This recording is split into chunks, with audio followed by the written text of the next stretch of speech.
Hello అండి. Hi అండి. Hi friends, అందరు బాగున్నారా? మేమైతే చాలా బాగున్నామండి. అందరికీ కార్తీక మాస పూలిపాడ్యమి శుభాకాంక్షలు అండి. కార్తీక మాసం అయిపోయింది కదా, పూలిపాడ్యం అయితే వచ్చేసిందనమాట. పూజ కోసం ప్రిపరేషన్ అంతా ఆదివారం మధ్యాహ్నం వరకు అమావాస్య ఉంది కదా, తర్వాత వచ్చేసి ఈయన మా ఆయన అరటి డొప్పల కోసం అరటి కాండం అంతా ఇలా కట్ చేసుకొని వచ్చినాడు అనమాట. తెలియని వాళ్ళు చాలామందికి ఈ వీడియో అయితే యూస్ఫుల్ అవుతుందండి. ఇంట్లో పూజ ఎలా చేసుకున్నాను చిన్న కథ కూడా మీతో షేర్ చేసుకుంటాను. చూడండి ఫ్రెండ్స్, ఇక్కడ పువ్వులు ఇలా అరటి డొప్పలు అన్నీ తీసుకొచ్చాను అనమాట. అరటి డొప్పలు నాకు కూడా తెలియదండి. ఇలా నేను తీసుకొచ్చిన తర్వాత కట్ చేస్తుంటే నేను కూడా ఐడియా అయితే వచ్చిందనమాట. మీకు కూడా ఎలా ఉంటుంది, ఏం కథ, ఎలా తీయాలనేసి ఒక డౌట్ ఉంటుంది కదా చాలామందికి. అరటి డొప్పలు అంటే ఏంది కూడా చాలామంది నాలాంటి వాళ్ళు కూడా అంటారు. అది మొత్తం అయితే ఈ వీడియోలో అయితే చూడండి ఫ్రెండ్స్, ఎలా తీస్తున్నాడు మా ఆయన.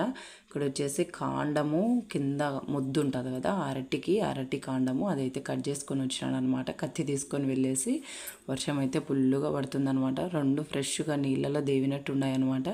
వర్షం బాగా పడుతుంది కదా, బాగా నీళ్ళన్నీ బాగా పీల్చుకునేది. కాండం అంతా బాగా లావుగా ఉందనమాట. లావుటి రెండు అయితే తీసుకొచ్చినాడు అనమాట కాండాలు. ఎందుకు రెండు, ఒకటే చాలు కదంటే మళ్ళీ అది బాగాలేదు ఇది బాగాలేవు అంటావు లేనేసి రెండు తీసుకొచ్చినా అని చెప్తున్నాడు అనమాట.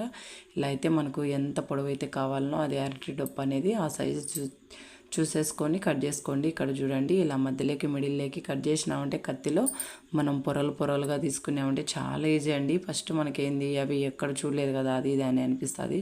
తీసుకొచ్చుకున్న తర్వాత ఆటోమేటిక్గా మనకు ఐడియా వచ్చేస్తుంది అనమాట.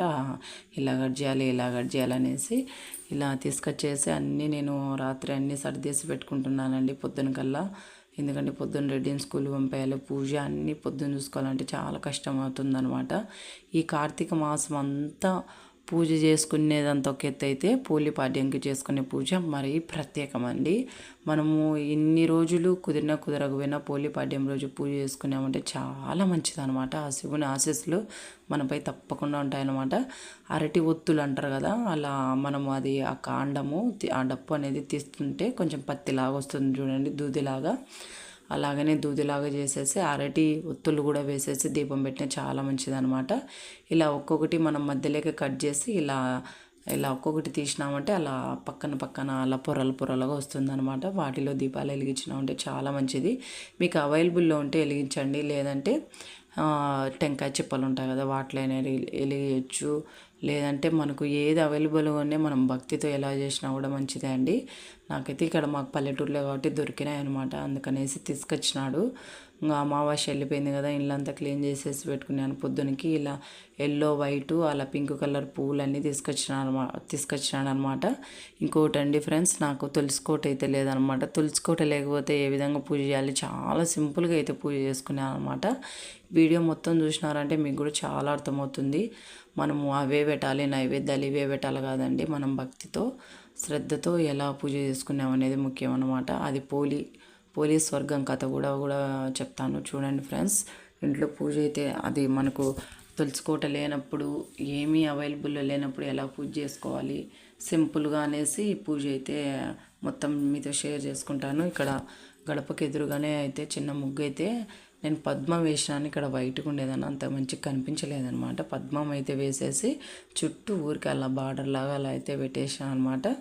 ఇక్కడ వచ్చేసి ప్లేట్ అయితే ఒకటి పెట్టుకొని, ఇత్తడి ప్లేట్ వచ్చేసి దాంట్లో గణపతిని పసుపుతో అయితే చేసాను అనమాట. పక్కన మనకు కుండీలు ఉంటాయి కదా, కుండీలలో మట్టి ఉంటుంది కదా. మనకు తులసికోట లేదు కాబట్టి తులసికోట ఉండే వాళ్ళు అయితే పెట్టుకోని అవసరం లేదు. ఇక్కడ కార్తీక దామోదరుని అయితే మట్టితో చేసేసుకొని కుంకుమ పెట్టేసుకొని పువ్వులన్నీ పెట్టేసుకుంటున్నాను అనమాట. తులసికోట లేనప్పుడు ఆయనే అన్నీ అనేసి అలా పెట్టేసుకొని మనం పూజ చేసుకోవాలండి. పసుపు కుంకుమ కింద ముగ్గులో వేసేసి తర్వాత మనకు ఇత్తడి ప్లేటు అలా ఏదన్నా మామూలుగా కార్తీక దీపము పోలిపాడ్యం రోజు కార్తీక దీపము నదులలో, సముద్రాలలో, ఏదన్నా కాలువలలో అలా పారే నీళ్ళలో వదిలితే చాలా మంచిదండి. మనకు అలా కుదరినప్పుడు ఇలా ఇంట్లో మనము గంగాజలం పవిత్రంగా భావించి ఇలా ఇంట్లో వదులుకున్నామంటే సంపూర్ణంగా ఈ నెల రోజులు పూజ చేసుకునే ఫలితము ఈ పోలిపాడ్యం రోజు మనకైతే దక్కుతుంది అనమాట. ఇలా ప్లేట్ ఒకటి ఎడల్పాటి ఒకటి తీసేసుకొని దాంట్లో పసుపు పెట్టేసి చుట్టూ కుంకుమ పెట్టేసి పసుపు, గంధము, అక్షింతలు, నాణెము ఇలా పువ్వులన్నీ వేసేసి అరటి డొప్పలు అయితే దీపాలు అయితే వెలిగించుకోవాలి అండి. ఇక్కడైతే నేను ఒకటి చెప్తాను, పోలి స్వర్గం కథ అయితే వినండి ఫ్రెండ్స్. నాకు తెలిసినంతలో సింపుల్గా చెప్తాను. ఒక ఊరిలో అత్త కోడళ్ళు అనేవాళ్ళు ఉండేవాళ్ళంట. అందులో పోలి అనే ఆమె చిన్న కోడలు అనమాట. పోలి చాలా మహాభక్తురాలన్నమాట ఈశ్వరునికి. ఆమె భక్తి అసలు వర్ణించలేమన్నమాట. ఈ కథ విన్నారంటే అసలు ఆడంబరాలతో కాదు, ఎలా చేసుకున్నామనేది ముఖ్యం అనమాట. నాకు ఆ కథ విన్నాక అర్థమైందనమాట. ఏంటంటే మనం ఏంటంటే వాళ్ళు అలా చేసినారు, మనం పూజ ఇలా చేయలేదే, మనకు ఆయన మంచిగా మనకేంటి ఈడేమో వాళ్ళు అన్నీ పెట్టినారు, మనం అన్నీ పెట్టలేదు, ఇలా అనుకుంటాం కదా, పక్క వాళ్ళతో కంపేర్ చేసుకుంటాం కదా. అదైతే మనం అనుకోమన్నమాట. ఈ పోలి స్వర్గం కథ విన్నామంటే, ఒక అత్తకు 4 కోడళ్ళు ఉంటే పోలి అనే ఆమె చిన్న కోడలు అనమాట. ఆమె మహాభక్తురాలు. పూజ అయితే చాలా బాగా భక్తితో చేసేదన్నమాట. అదేంటంటే అత్తకైతే నచ్చదనమాట. కార్తీక మాసం వచ్చేసింది. ఆమె కార్తీక మాసంలో పూజ అయితే చేయాలనుకొని పోలి అనుకునేదనమాట. అత్త ఏంటంటే ఈమె ఎలాగైనా ఈశ్వరుని ఆశీస్సులు మేమే పొందాలనేసి మిగతా కోడళ్ళని పిలుచుకొని పోలిని అయితే పిలిచబోయేది కాదనమాట. నది దగ్గరికి వెళ్ళేసి మునిగేసి అక్కడ పూజ చేసుకొని మిగతా కోడలను పిలుచుకొని వచ్చేదనమాట. ఈమెకు పూజకు ఏంటి లేకుండా, పూజ చేసుకునే విధంగా ఏంటి అవైలబుల్లో లేకుండా అన్నీ తీసిపోయేదనమాట. ఆమె అత్త వచ్చేసి ఈమె చేసేది, పెరట్లో పత్తి చెట్టు ఉంటే పత్తి చెట్టు నుండి పత్తి తీసేసి ఒత్తి చేసేసి, పక్కన కవ్వం ఉంటే కవ్వానికి వెన్న ఉంటే ఆ వెన్న తీసేసి ఒత్తికి ఆ వెన్న రాసేసి దీపం పెట్టేదనమాట. దీపం పెట్టి తన కష్టాలన్నీ చెప్పుకునేదనమాట ఈశ్వరునికి వచ్చేసి. అలా నెల రోజులు అలాగే చేసిందంట. అత్త మిగతా కోడలను పిలిచిపోయి నది దగ్గర పూజలు చేయించుకొని వచ్చి ఏమో ఇంట్లోనే ఆమెకు ఉన్నంతలోనే పూజ అయితే చేసుకునేదంట. ఇంకా నెల రోజులు కార్తీక మాసం అయితే అయిపోయిందనమాట.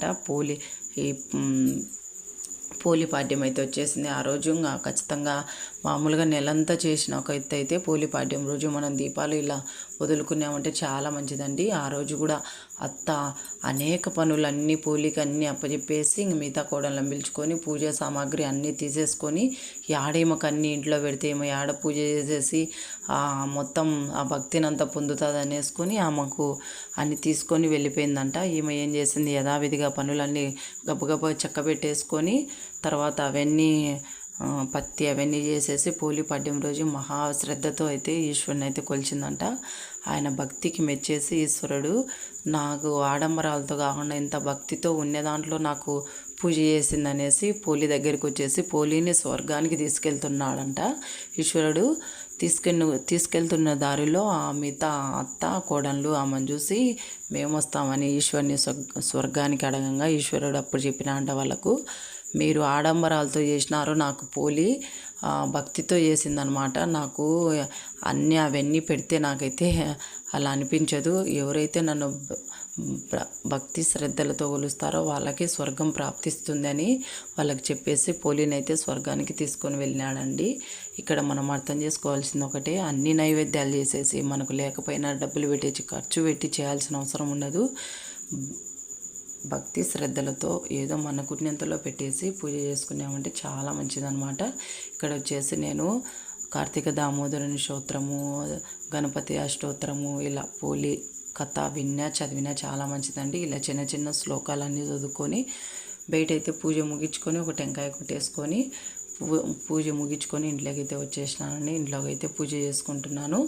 వన్స్ అగైన్ అందరికీ ఈ పోలి పాడ్యము శుభాకాంక్షలు అండి. ఈ కార్తీక మాసం పూజ ఎలా చేసుకున్నారో ఆ నెలంతా చేయకపోయినా ఈ పోలి పాడ్యం రోజు 31 కానీ 33 కానీ 35 ఒత్తులతో కానీ పూజ చేసుకోవచ్చండి. నేను 33 ఒత్తులు ఆ అరటి డొప్పల్లోనే పెట్టేసి అన్నీ దీపాలు అయితే వెలిగించేసినాను. అదే గంగాజలం అనేసి నెత్తిపైన జల్లుకుంటే చాలా పవిత్రమైంది కాబట్టి మంచిదండి. ఇలా అయితే ఈ పూజ అయితే నేను ఇలా చేసుకున్నాను. మీరు ఎలా చేసుకున్నారు కామెంట్ చేయండి. Bye friends.